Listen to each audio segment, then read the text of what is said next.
Welcome to Wisdom for Life, where we sift through philosophy to find practical advice that you can use in your everyday life.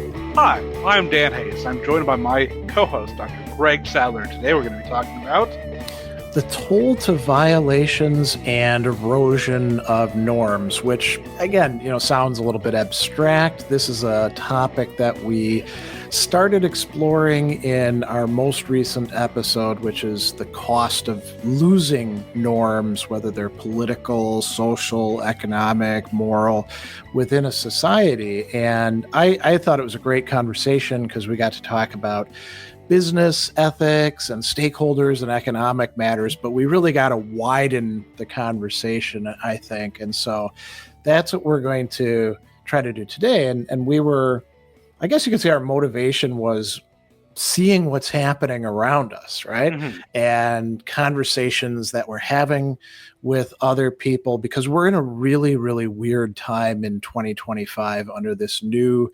administration that is making massive changes like day by day by day. We were just talking about this before the show started, the strategy of flooding the zone that was done under the first Trump administration, but seems to be like totally accelerated at this point in time, right? Where I actually have correspondents who are like, asking me, what's going on over there? Which things should we pay attention to over there in America?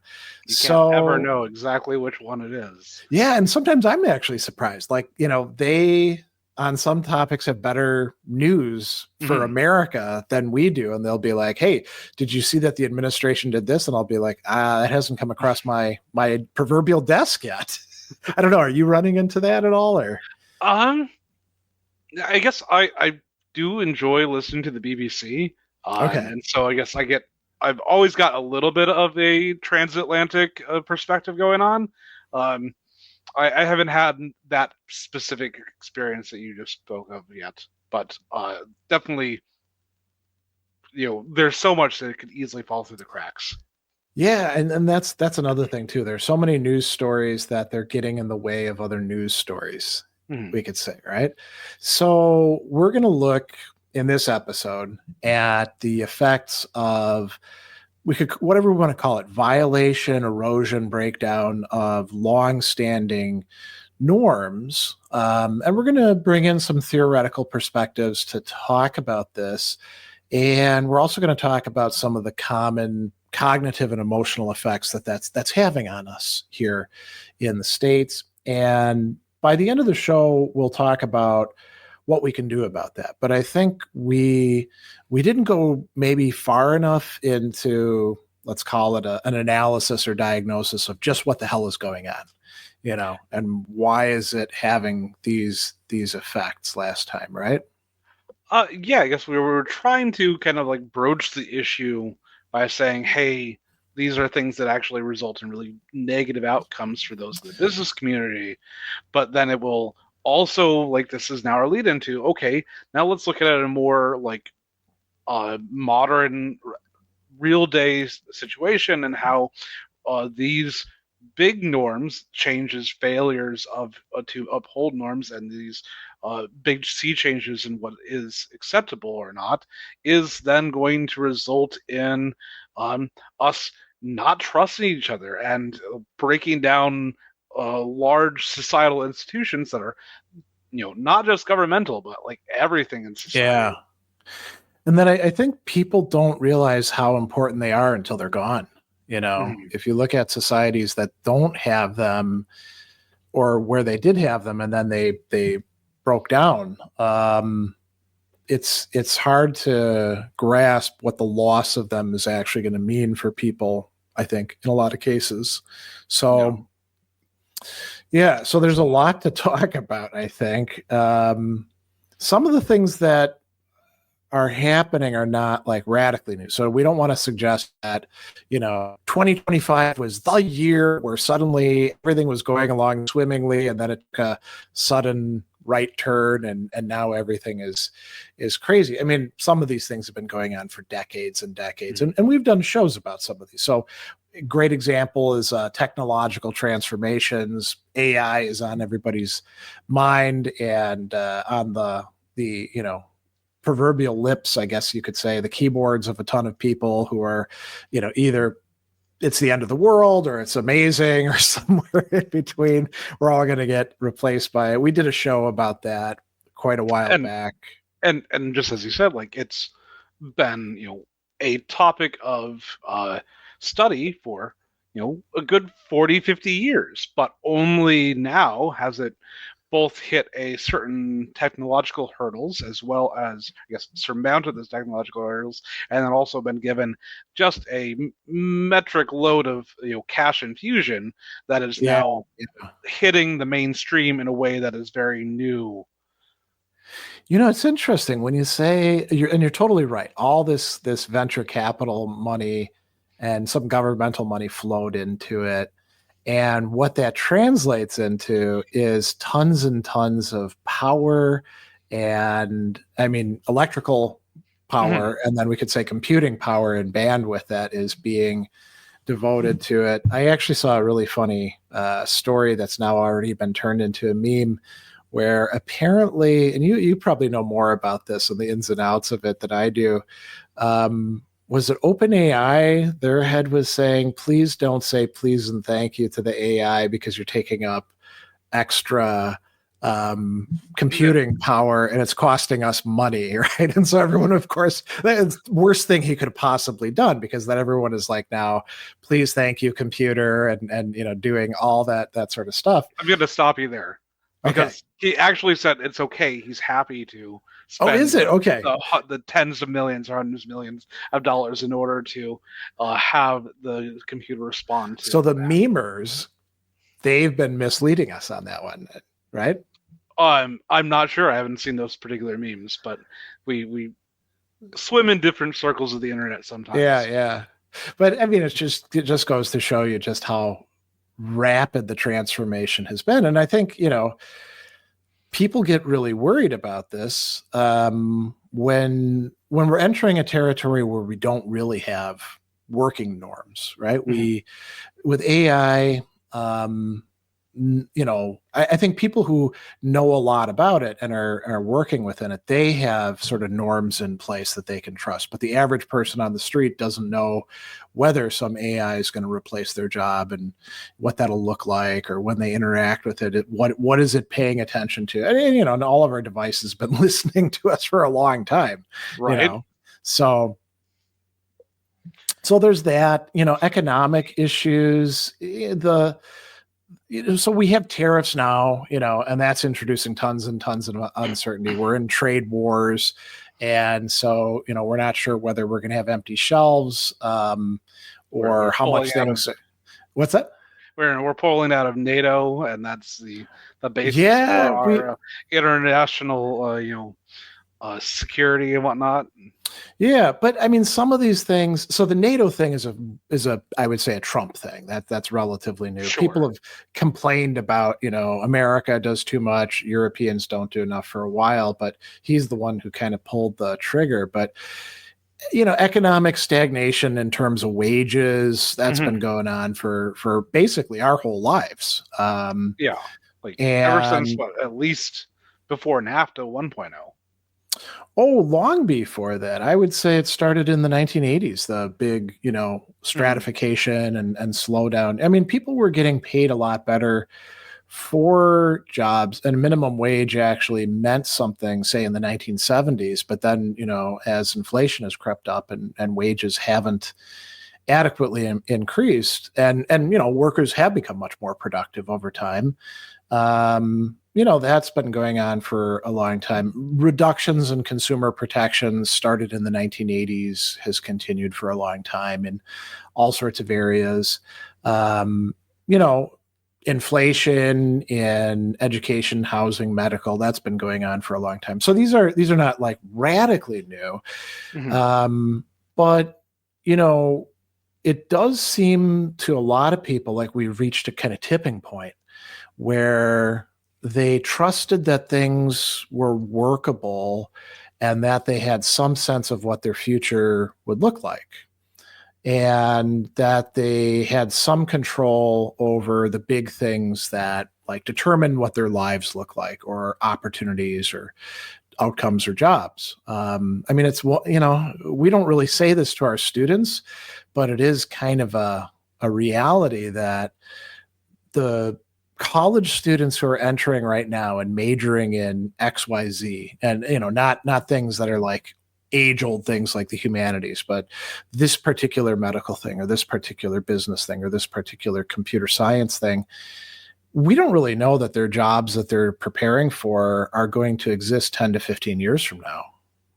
They may look radically different. And if you tell them that, that's pretty damn scary to them. It should be scary to their parents too, who are often, footing the bill for that. It's kind of interesting that the general idea of a liberal education that prepares you for maybe a very large amount, a large breadth of different type of work experiences, is the thing that might be more evergreen than for anything that's any particular, very narrow section of a discipline. Unless you're like willing to be constantly learning your entire life, and like I'm in the tech world, and that's just the name of the game. Unless you like work for one of the old financial institutions and you just code in COBOL, and it's been the same thing since the 80s. But the people are like, oh man, like you should go to college because you need to get a skill for a job. It's like, no, you got to go. Like college also has how do you develop a human being to be able to be versatile. It's interesting, and I'm not going to name names, but because for two reasons. One is that I don't want to single out one particular college or university because many are doing this. But the other is that it would probably be unfair for me to shoot across the bows in this way. But I'll say this. I know of a place that shrunk their core recently, and they did so precisely because all of the professional schools, so that the things that people go into so that they've got a career track, basically run that institution at this point in time and have less and less interest in, and we could say the humanities. It does also include the sciences to some degree that are not particularly well taken care of at that school either, except for biomedical, which is a big money maker. So it's one thing to like shrink the philosophy curriculum down from 3 required classes to 2 required classes and now down to just 1. A lot of places only require you to take like intro to philosophy or something like that. But to reduce the writing classes down to just 1 required writing class, 1 semester of writing, that's all you need. That's all you get. That to me seems really, really myopic, particularly when we exist in a online setting where you've got to be able to communicate in emails and memos and be able to make sense of things. And so I think that, you're right. The sort of professional vocational track that a lot of people imagine higher education should be oriented towards, it's not going to prepare people very well for the deeper skills that they're gonna need if they're gonna succeed. Yeah. Yes. At least at the time that I was at the University of Wisconsin, there was very much depth and breadth, and you had depth into your particular specialty, but you had a very large, wide, like you had to have a whole bunch of these not random, but like a good smattering of the other things in order to make sure that you are a well-rounded individual that can make good reasoning decision outside. Some of them were required and some were elective, right? But you would pick things that you thought would actually. I'm sure there were some students who like, what's the easiest class I can possibly take, right? But those are the people that are probably on unemployment right now because their work wasn't worth anything. Sure. There's a couple of 1 credit classes that were called Clap for Credit, and basically you had credit. Well, they were basically to make sure that there were audiences for the performing arts students. And Oh, there okay. was like some other aspects to it. For the most part, is you showed up, you were a good audience, you gave good feedback, um, and that was your. It was only one credit. It's mostly for people that like, oh, I need one more credit to meet this, that, or that thing. Were they called like appreciation classes? Was that the idea? Perhaps. Okay, that makes sense.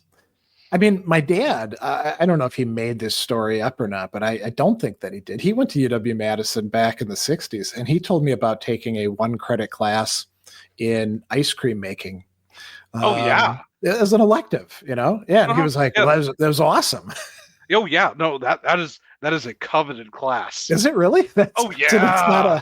a, okay. Oh yeah, the Babcock Hall ice cream. They make it's all students doing it, and they make the dang best ice cream around. It's Wow. really good.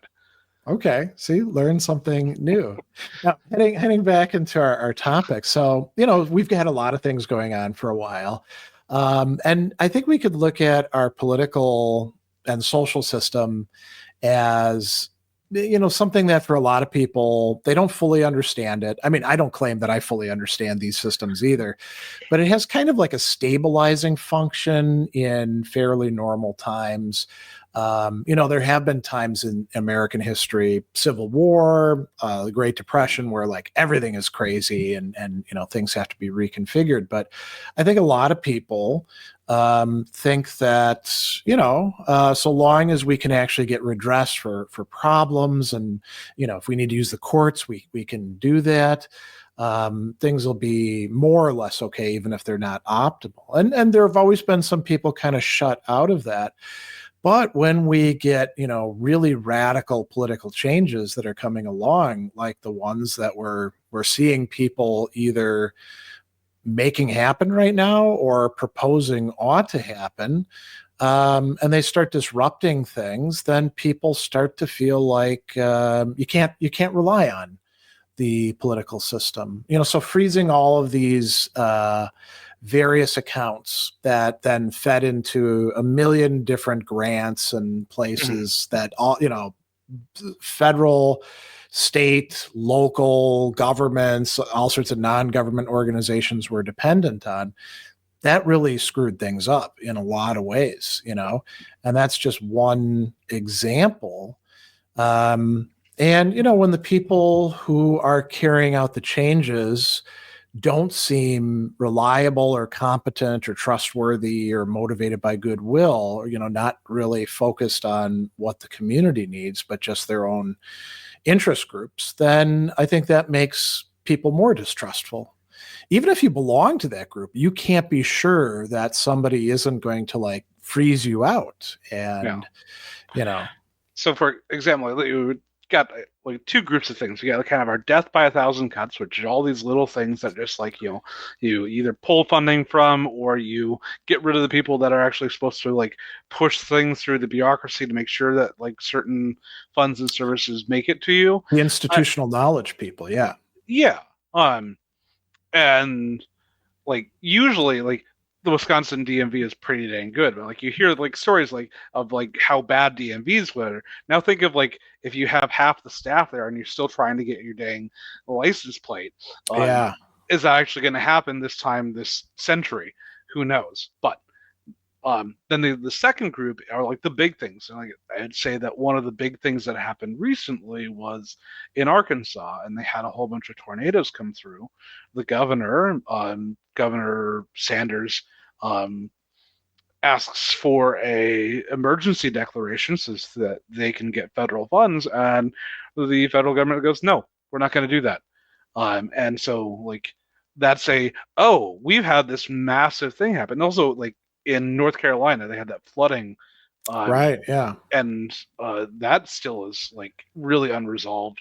And because the federal government, at least at the moment, has says like that you should be fending for yourself as a state, means that now the idea that we as 50 states are supposed to support each other doesn't go around. Then now it makes me not untrusting of other states. If I was like in Arkansas, I was like, well, screw them.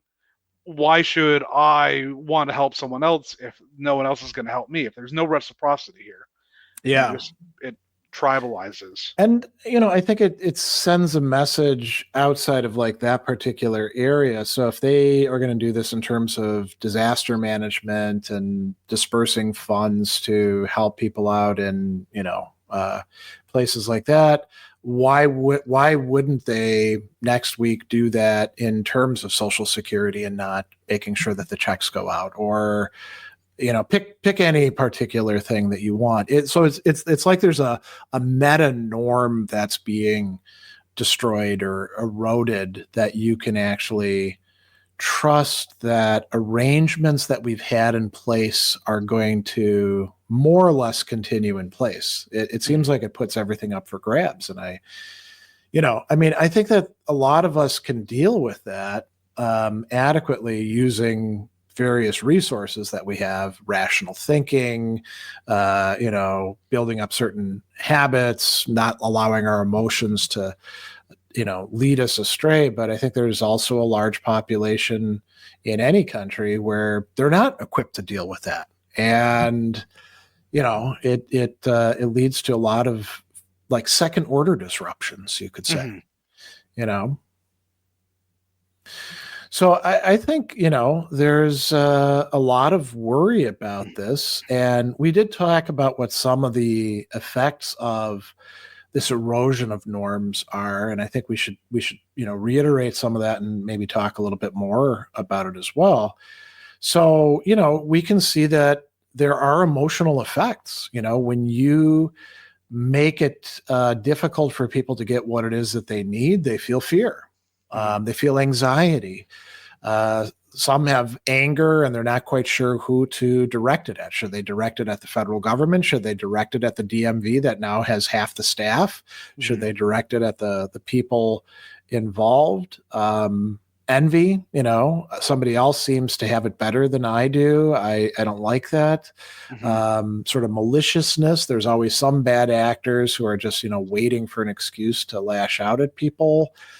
Sadness and depression. I think we're going to see, quite a few people concerned about that.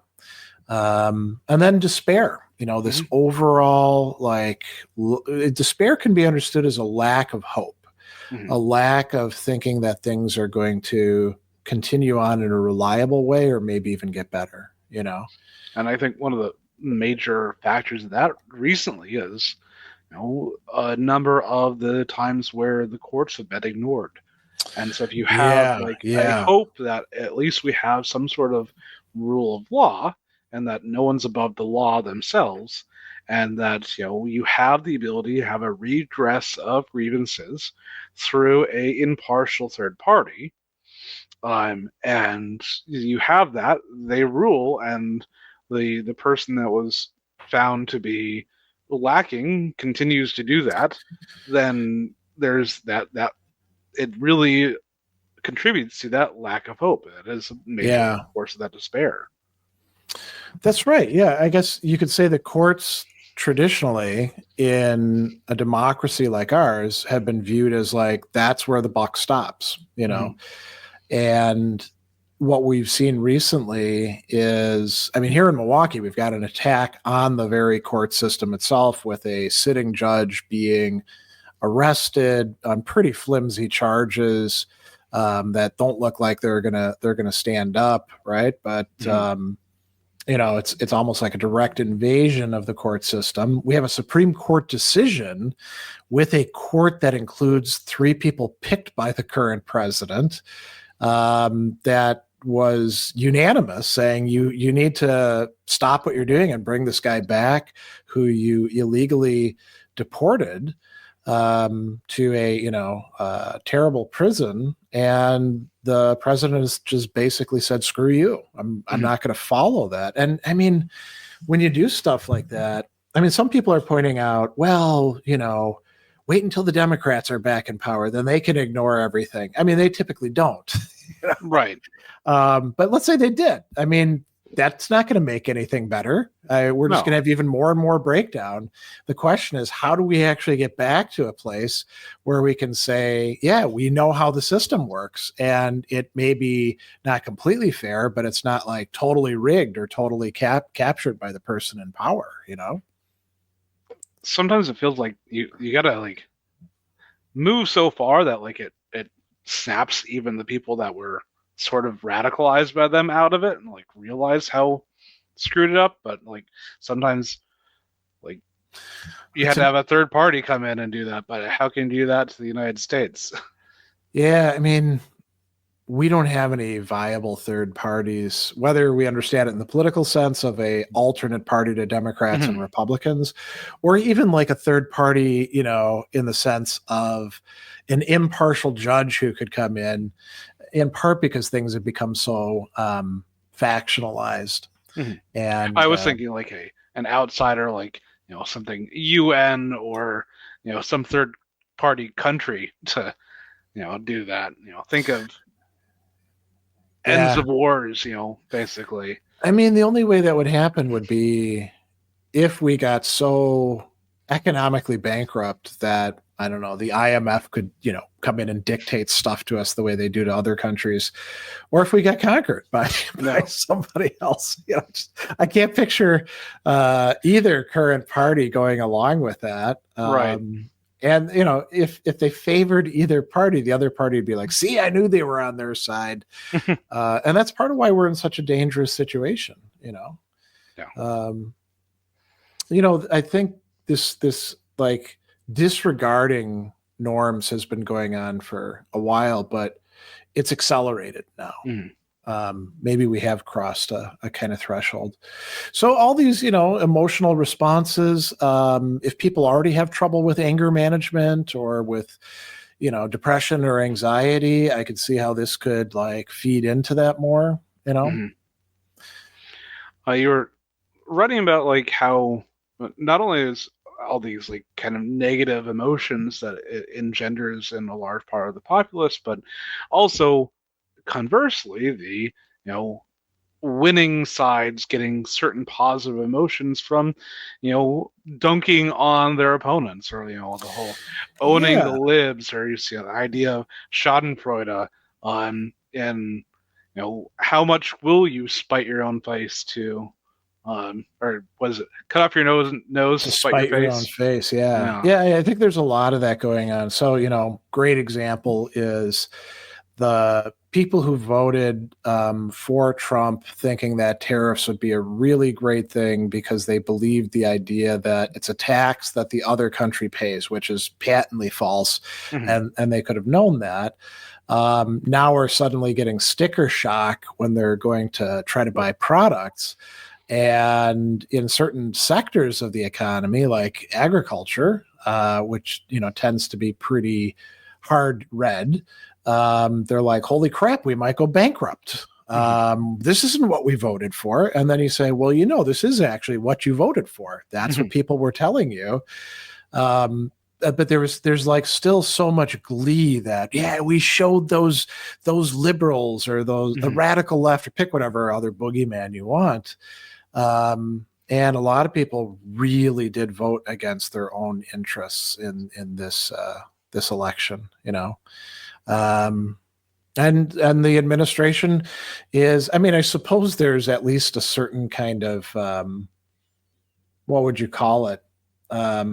It's not really that admirable, but you can say, well, they're following through on their campaign promises, right? And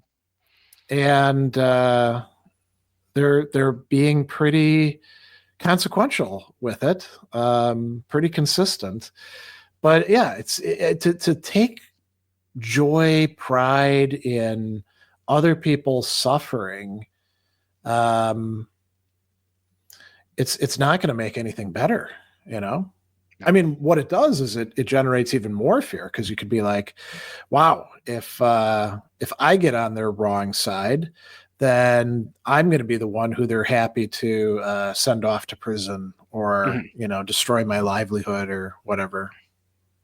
Yes, it's an aspect of a very authoritarian ideologies, also like fascist ideologies, that they always had to have an external Oh, a person, scapegoat. Yeah. scapegoat. But the Yeah. problem is that once you get rid of a scapegoat, then you have to have another scapegoat, and it's an Ouroboros. It just eats itself because the in group becomes smaller and smaller and smaller every time that you have to create a new scapegoat. You get rid of the I don't know, the trans people, and then what's the next people, like, I don't know, those Yeah. people are too woke for them, or get rid of all the universities. I don't know exactly what, but eventually you get down to only the good old boys, but only a certain amount of them are good old boys anymore. And now you gotta say, like, why is things still bad? You have to have someone to be the scapegoat. Yeah, and I mean, by the time that they go through, if you think about what the administration so far, just in this term, has called out as enemies, so universities, the press, any DEI things, once you start, Immigrants, trans people. yeah, I mean, once you start like working your way through these threats, you've so ripped apart the fabric of the country that you're purporting to govern and make a better place, that we're constantly now at this point like losing our place in relation to other countries. People are divesting from the dollar, which has been the reserve currency for like 70 years. And we've benefited from that. You mentioned NATO. We might not be in NATO 10 years from now. Right. So these are some big problems.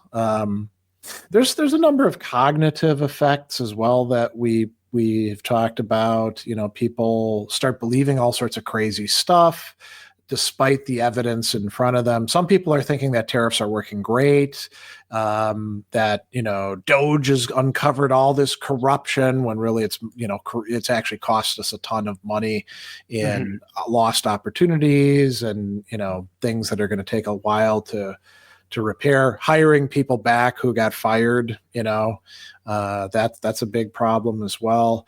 So poorly thought out policies, conspiracy theories. I think a lot of people, there's kind of a cognitive, what do they call it? When you're so worn out because you're constantly being hit with crazy stuff. After a while, you just don't want to think about it anymore. There's a term for that, isn't there? Yeah. I was gonna say analysis paralysis, but that's not it. It's I don't know. Yeah.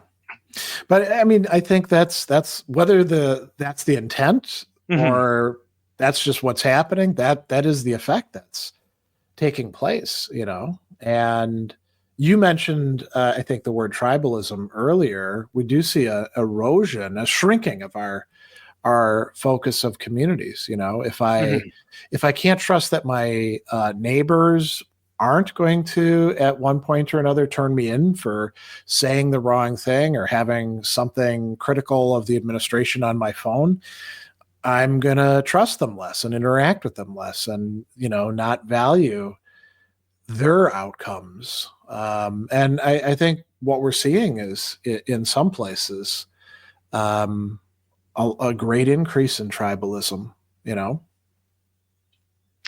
Yeah. And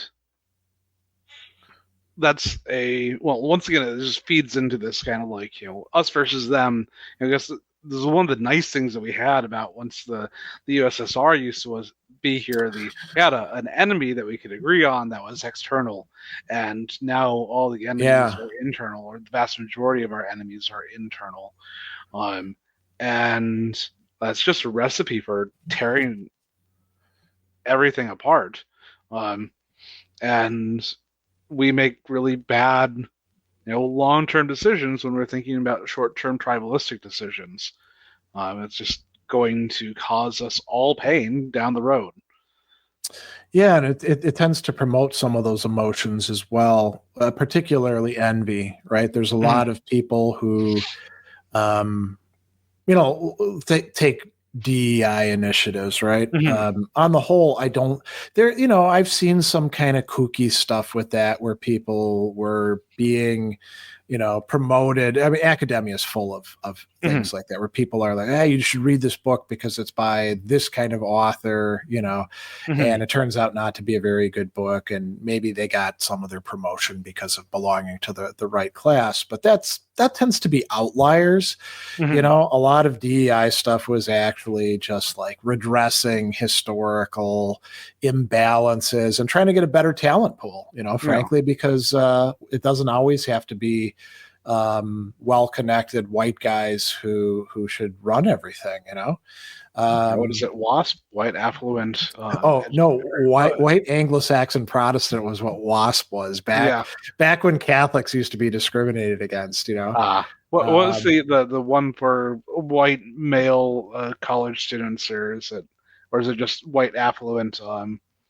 There's I don't another one. know an acronym like that, but I mean that is what we're talking about, and it's not just college, educated. You went to the right college, Mm-hmm. with the right people and stuff like that.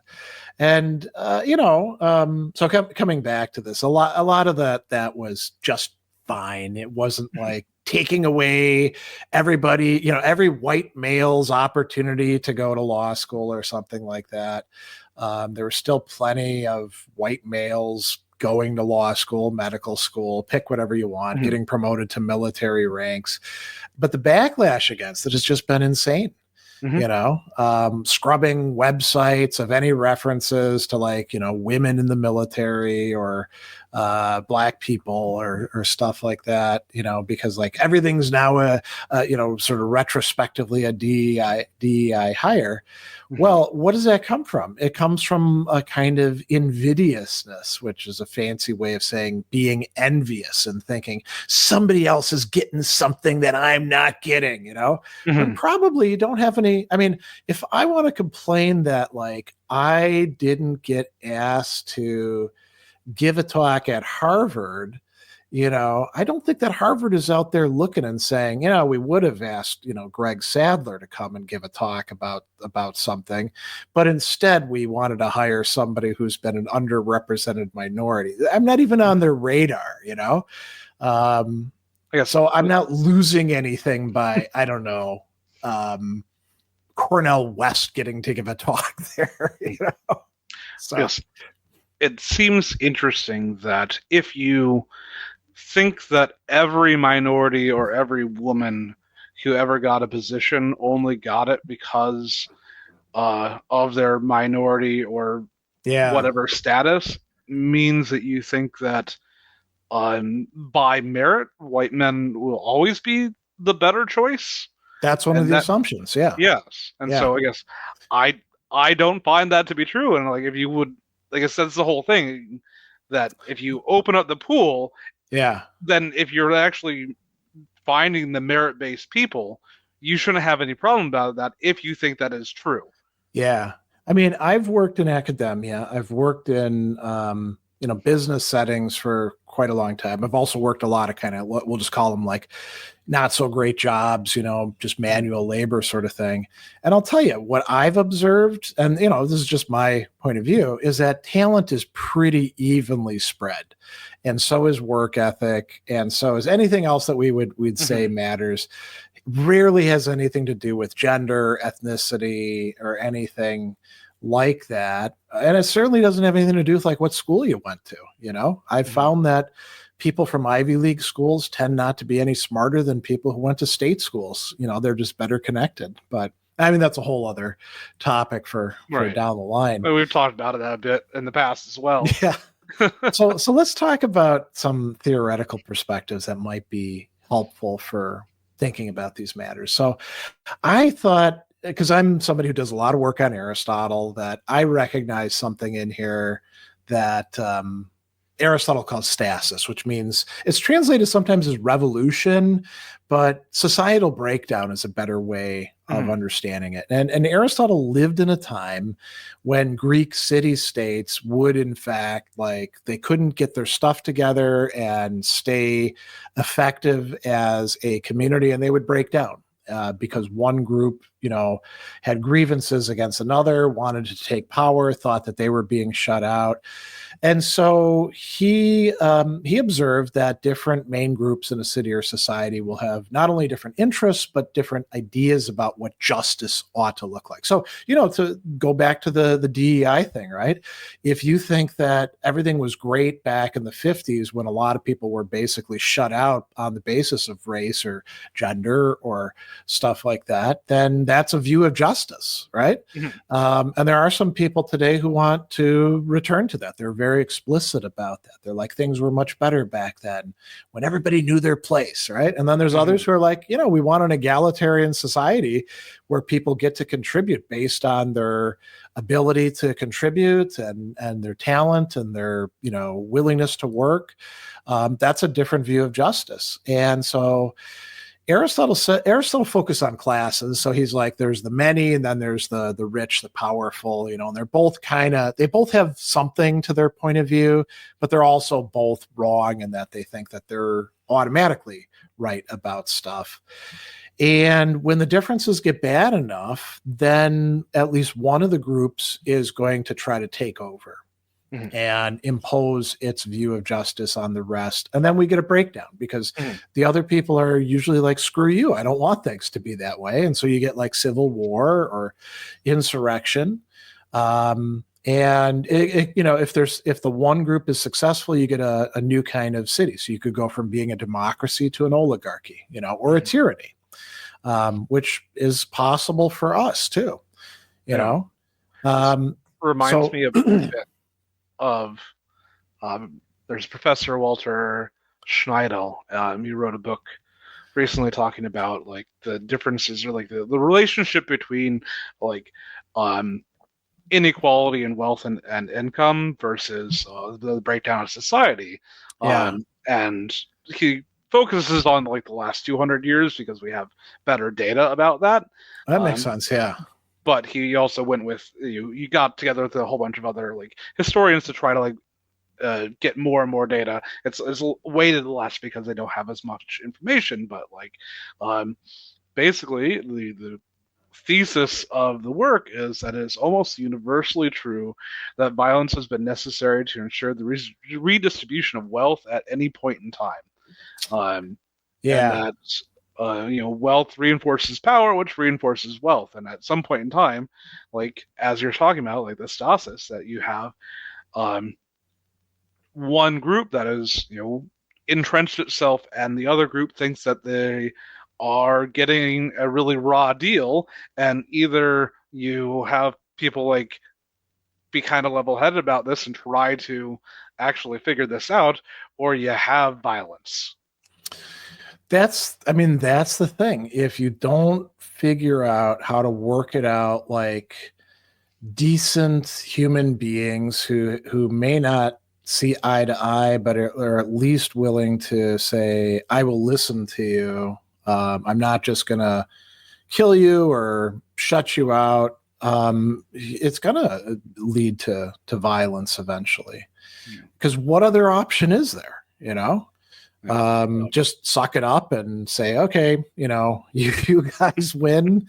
We're cool with that. I mean, that's what does happen when one side imposes that on the other. But then I think of like the Spartans. Oh, with the Helots? Yeah. Who weren't cool with being enslaved. Right. Yeah. But the Helots outnumbered the Spartans, what?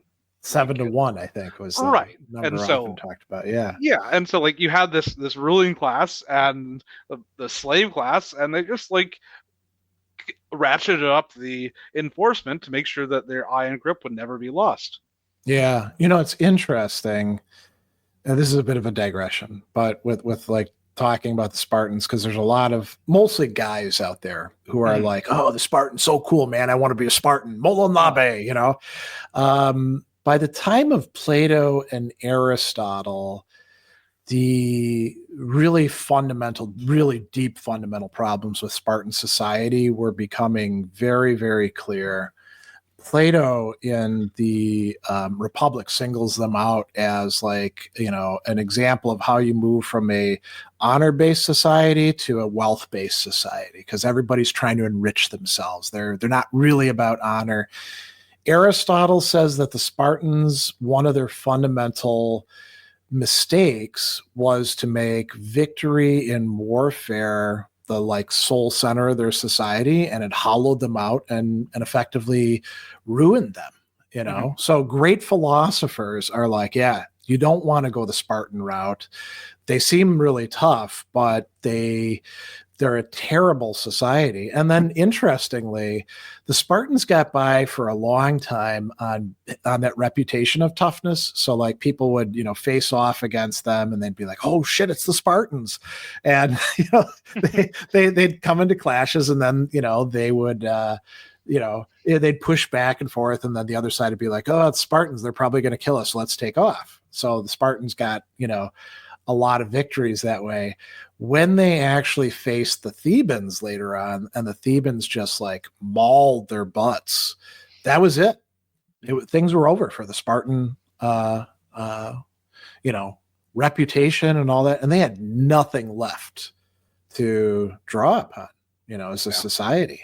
So, kind of a cautionary tale, you know. Yeah, it reminds me weirdly of there was a TV show that like got a whole bunch of people that are conspiracy theorists, specifically 9/11 conspiracy theorists. Okay.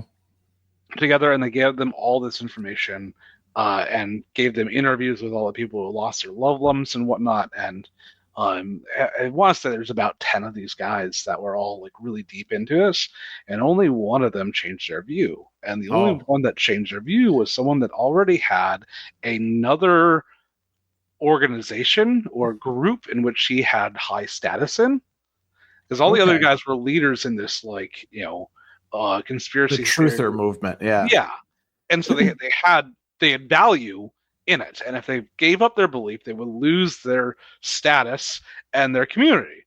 And this reminds me of kind of like the Spartans here, because once they lost that, like that one thing that their entire like society was held together with, like they just had nothing.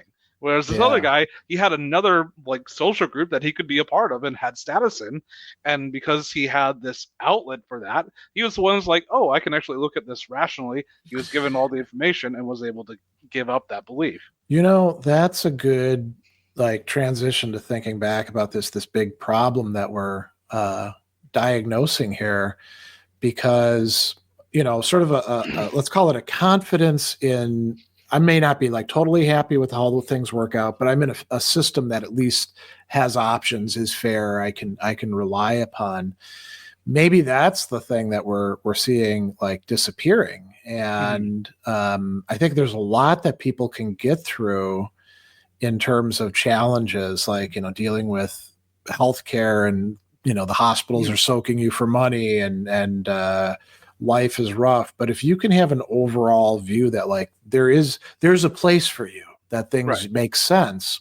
Like you got a halfway decent job and a house and wife and kids or something, but like but like the more things fall apart, the more you hold on tightly to those few things. And if our society breaks down too much, then there's fewer and fewer things to hold on to. So another one of the concepts that I thought could be useful. So this is coming from Emile Durkheim, a French sociologist. He uses this term anomie, which is coming from Greek. You know, nomos means law or norm, right?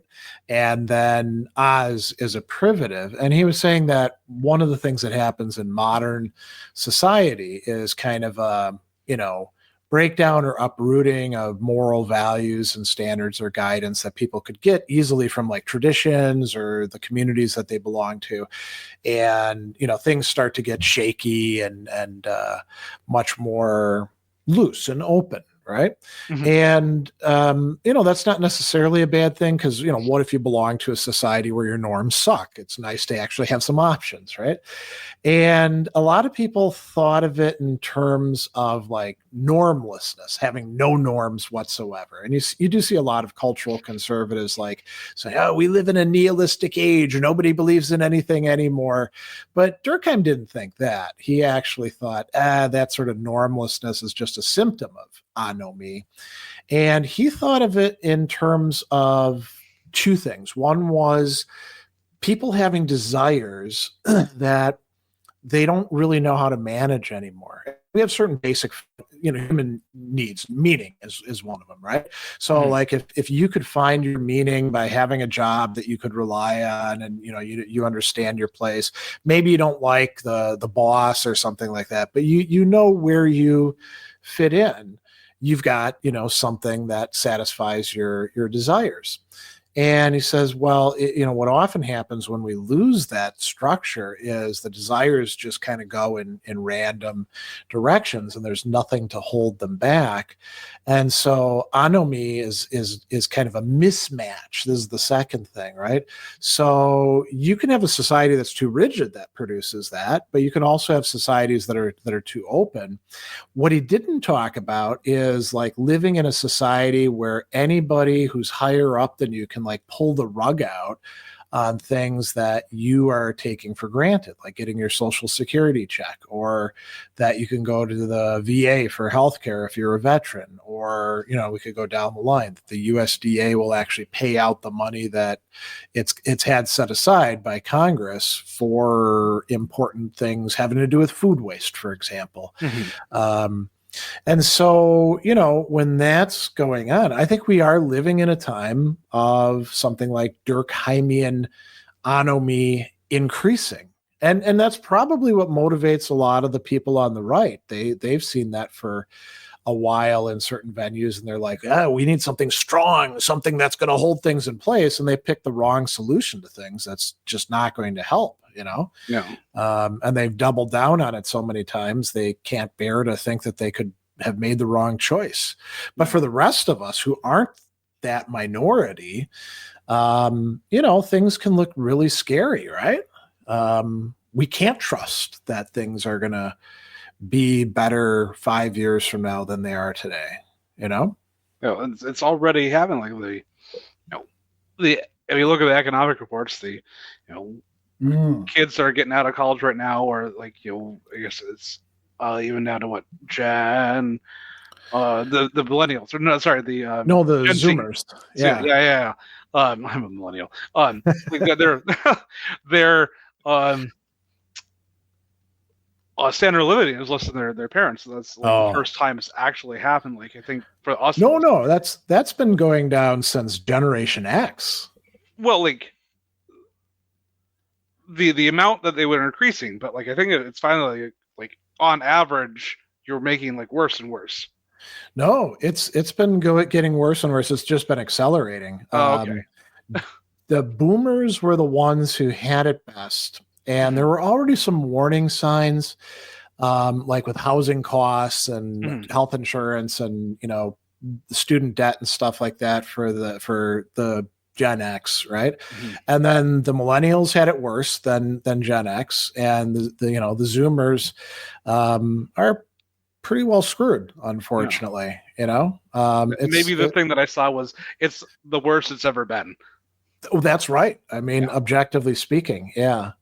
And so now, we should spend a little bit of time talking about what can you do? And we're gonna devote a whole other show episode to sort of positive solutions to this. Yeah. But so I think for myself, one of the things that I actually, and this may seem a little weird to people, find most helpful is reminding myself that like this is not the crisis of crises, that we human beings have seen this sort of thing happen many, many times. It's never exactly the same. So this is not the fall of the Roman Empire. People love to America's like the Roman Empire. That's not going to work at all.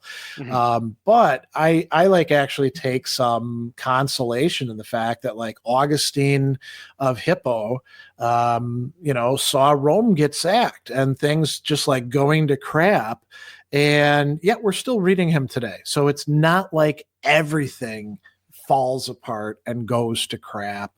And we human beings have figured out how to get through these terrible times. And we have some other things as well, but I'm kind of curious, Dan, is there, because you're living through this stuff just as much as I am, is there any like one thing that you find most helpful for you to like, keep it together, not lapse into despair? I guess the biggest thing is having a healthy, supportive community that you can live in. Having a good, like, large supportive friend group or family group are things that will always help you at like the micro, and if you build up and live in a place that people still generally care for each other in the community, like once that breaks down, then you're really on your own. It's really quite bad. But like I live in a place where the community is rather strong and they're supportive, and I've got thankfully a quite a strong family and friend group that will also support me if I need it. That's something that I can really. So I suppose, some people could look at that in kind of a passive way, like, oh, I just have to have, support and stuff like that. But there's more of an active thing. You really do have to like, not just reciprocity. Yeah. You have to like be out there and helping when people ask. Okay, so that requires a kind of trust, right? That I'm not just throwing my energy, thought, care away when I help somebody out who might not help me in exactly the same ways. Right. Somebody asks me to move, I might not be moving the rest of my life, but I still help them, and that benefits them. So before we end, because we're getting really close, here's the one thing I'd ask about that. So what if the people in your community start to succumb to despair and isolate themselves? You see your support network then like kind of shrinking or shriveling. How do you address that? I guess it depends on like what's happening in the world around me. Like if it's like zombie apocalypse, right? Yeah, I think you can't do much in that case. Yeah, but like say, I don't know, like you have a full dissolution of the state. Like think like the USSR in 1991, and now all of a sudden you have large chunks of the society chunking off and becoming their own places, and I guess trying to make any sort of what is government but like community trying to work together, make systems that work for each other. And so like whatever you want to do, make it wherever you can, if that's something you're trying to actually enforce. And I'll throw one thing out here: if this is the fall of the Roman Empire, does it make like LA our Constantinople? Or well, I don't know how good LA is, right? As a matter, I don't think you'd want to pick any of those places that are going to be radically affected by climate change. Sure, probably right here. They're saying this is going to be one of the best places to be because the Great Lakes stabilize things, and we're not going to get too hot, and we're not going to have massive rises of ocean levels. So, on that note, maybe we bring it to a close, and then with a promise that we're going to talk more about remedies. Yes, it's always darkest before the dawn. So we leave you today with the words of Hunter S. Thompson. America has been breeding mass anime since the end of World War II. It is the sense of new realities, of urgency, anger, and sometimes desperation in a society where even the highest authorities seem to be grasping at straws.